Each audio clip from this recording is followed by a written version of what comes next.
okay? The church can be the policy owner, right?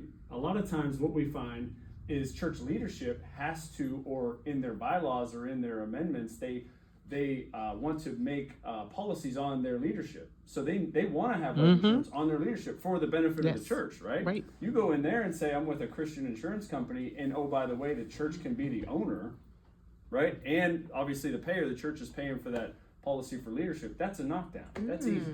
I mean, that's an easy door opener to say, oh, I'm with Christian Life Insurance Company. I understand churches like yours need to have policies on the leadership. That opens the door. Oh, yeah, we never thought about that. Well, yeah, you should have a policy on your leadership, right? For succession planning, for just future, if something, God forbid, happens, right? Like for everything. The reason Corporations why we have talk it. about life insurance, right? Corporations have it Absolutely. on their key employees. The Catholic diocese, Church is I know, different, for the no longest time would call us and say, oh, we have to have $50,000 on our pastor.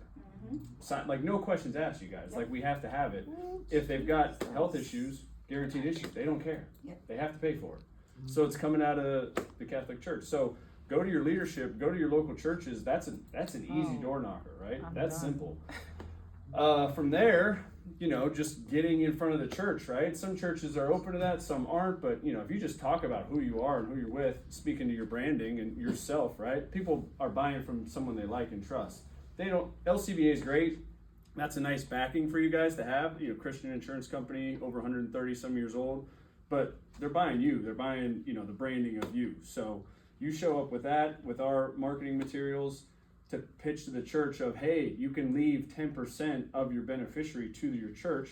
What church isn't going to allow that? Say, no, we don't want you talking to people about leaving more money to the church. It's a legacy tithing program. That's what it is. It's a legacy tithing program.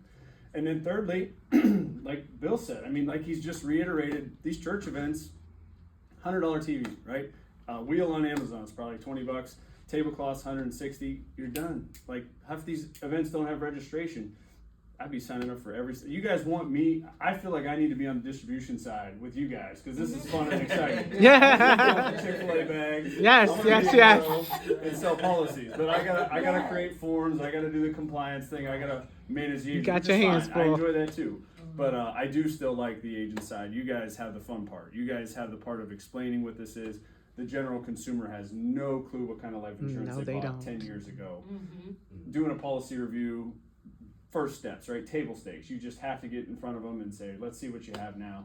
And maybe they have something that's decent or that's nice, but sometimes they don't. The accident policy, but yeah, so the church plan, first and foremost, get to leadership. Hey, I'm Matt, I'm with LCBA.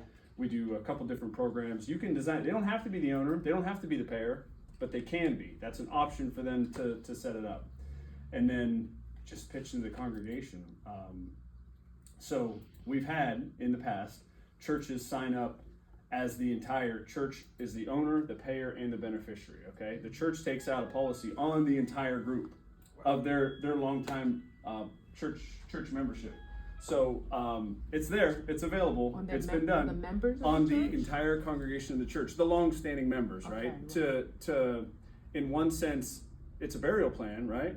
And we didn't even get into the funeral directors that are connected to the church, right? You bring in a funeral director to explain, because the funeral director sees they having to bury people that don't have the money or don't have the means. You're a friend to them as well. So whether you're doing a direct pre-need through a funeral home or whether it's the final expense hybrid plan that walks and talks like a regular pre-need, it doesn't matter. At the end of the day, you're providing coverage. The premiums are the same for both products. So you're providing the coverage, and the church and the local funeral director are going to love you for it. So, Steve? Yeah, with the Catholic Church then, who would be